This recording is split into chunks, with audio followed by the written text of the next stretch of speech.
AL Central preview from Double Coverage. My name is Austin. Scott's here. Hello. And let's go ahead and start off with the Detroit Tigers. This is not going to be a fun division to recap win totals with, that's for sure. Detroit Tigers, full rebuild, completely.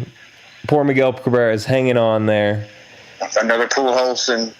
Yeah, just. I mean, he's not declining as rapidly as the other two were, obviously.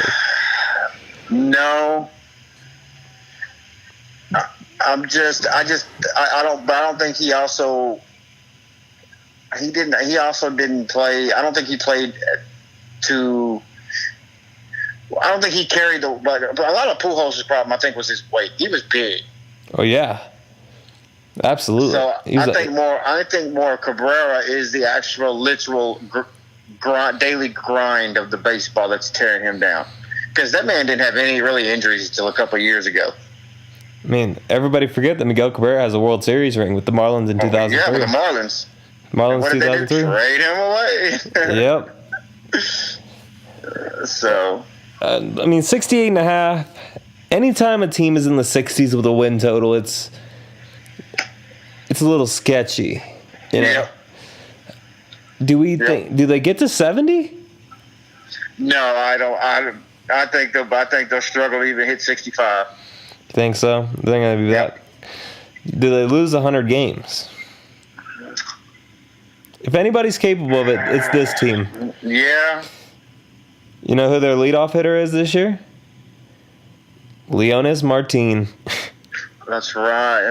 Because Dawson Jackson's in San Francisco. Yeah. They go Martin, Candelario, Cabrera, Castaños, Martinez, McCann, Matuk, Iglesias, Machado, and not the good one. No. The rotation. This would have been great 5 years ago. Jordan Zimmerman, Michael Fulmer, Francisco Liriano, Matt Boyd, Daniel Morris. Ooh. Their closer, Shane Green. That's painful to look at. Yeah, it's pretty bad. That's painful to listen to. Yeah, I mean, I think this is, if I was going to place a bet on a team, if you told me I had to pick one team to lose 100 games, this would be my second option. Yeah. That team in Miami just has that locked up. Yep. All right, let's go on to the Chicago White Sox. 67.5. Actually, worse odds than the Detroit Tigers, which I don't understand. I think that this team is much better than Detroit is. Probably 3, 4, 5 wins. I guess that's not much, but still better. You know, they have such a young team. You go Moncada, Garcia, Abreu, Castillo, Delmonico, Anderson, Davidson, Sanchez, Engel. And then you go, I mean, you could argue that you're almost even younger with the rotation, excluding James Shields. Right. You go James Shields, Giolito, Ronaldo Lopez, Miguel Gonzalez, Carson Fulmer, and you have Michael Kopech waiting in the wings for a start. That's a young team. Joaquin Soria is their closer. I think this team wins 75 games. Yeah, they'll win they could win 27 and 75, yeah. This is the third best team in this division. Yeah. So I'm going a hard over on this Chicago White Sox team. Yeah, I'm going over too with the White Sox. Let's go to, another team, a more recent team than the Rangers, but a team that was competing for World Series and was in 2 World Series not 5 years ago. The Kansas City Royals. The rebuild has begun, and it is in full effect. Yes, it is. You let Hosmer go. I mean, you had to sign Moustakas because nobody else wanted to sign him. Right. I mean, this team is going to be John Jay, Whit Merrifield, Mike Moustakas, Salvador Perez, Lucas Duda, Jorge Soler, Alex Gordon, Cuthbert, and Alcides Escobar. Escobar, yeah. Lorenzo Cain gone. Eric Hosmer gone.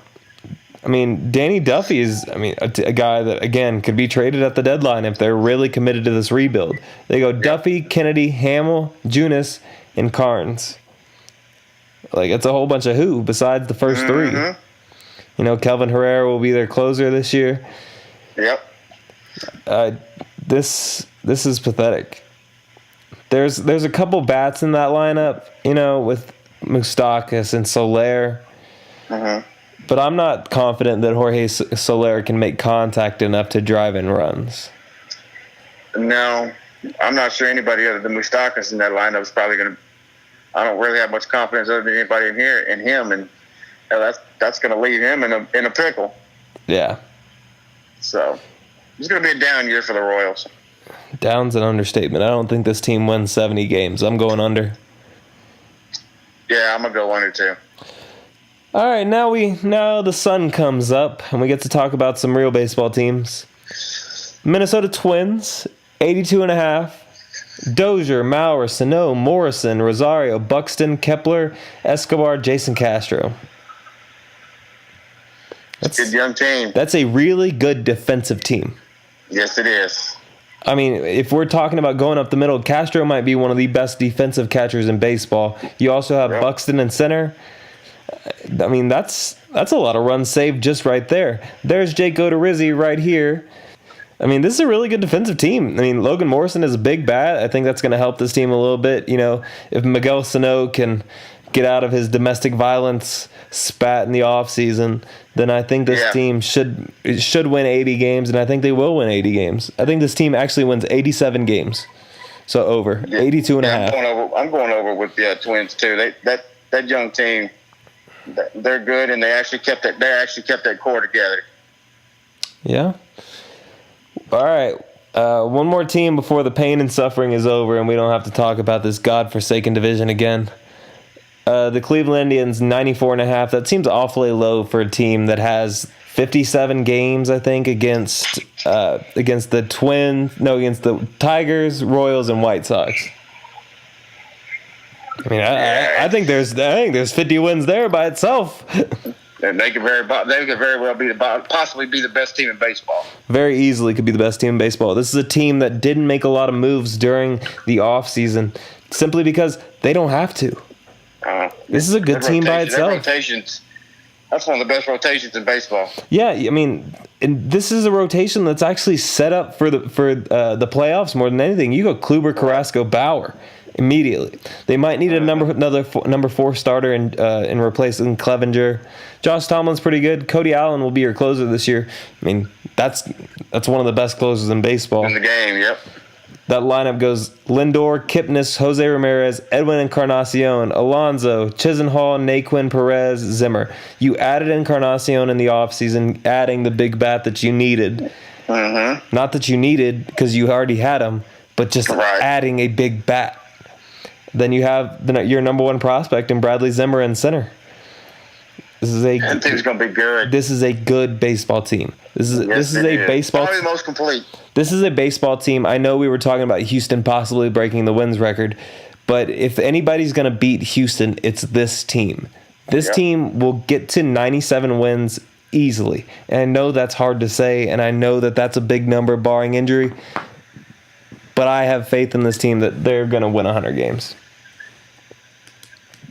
I can see that. I couldn't argue that. I mean, that 94 is the and mainly that rotation that they're going to throw out there. 94 is the floor. Yeah. That's plain and simple. That's the floor. Yep. When you get to play 57 games against the Tigers, White Sox, and Royals, there's like we said, 50 wins. Yeah. All right, now that we're done with the Central, we're actually going to do the awards since this was a shorter episode because, obviously, Cleveland, that was too easy. Cleveland's going to win the division by probably 8 or 9 games, at least. Let's talk about the Rolaids Relief Award. Which closer will take the Rolaids Relief in the AL and the NL? Man. If we're talking like, these teams, the closer for teams that win games, you obviously have Cody Allen, you have Craig Kimbrell, and you also have Aroldis Chapman. Yeah. I'm trying to think. I like Giles in Houston. You think so? Oh, that's a good take. I mean, if the Angels win as much as we think they are, I mean, Blake Parker could be an option, but I mean, he seems like the last option out of those. Yeah, and with it being with him, I mean, I don't know. I see that end up being more of a committee thing. Right. I'm trying to really think who else. I mean, obviously Craig Kimbrell won it last year because he got to save so many games for that team. Right. Chapman, I mean, if the Yankees win as much as I think they're going to, I believe that Aroldis Chapman wins the Rolaids Relief Award this year. Not that I don't have faith in Kimbrell. It's just the fact that I just think that he's going to have the lead more. Yeah. All right. Yeah.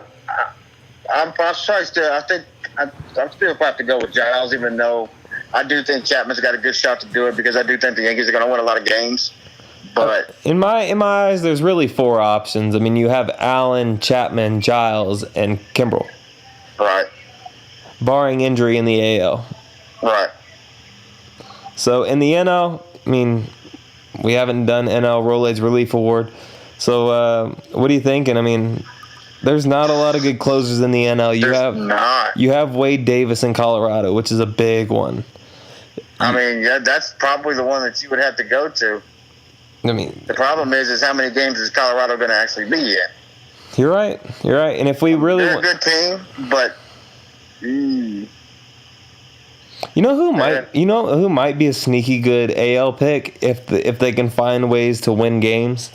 Even not, I mean, if they win 80 games, I mean, he could save 40, 50 of them, honestly, is Edwin Diaz in Seattle. Yeah. He's pegged as the next starting closer. Next closer for the Mariners. I mean, I don't see why we wouldn't throw his name out there. Yeah.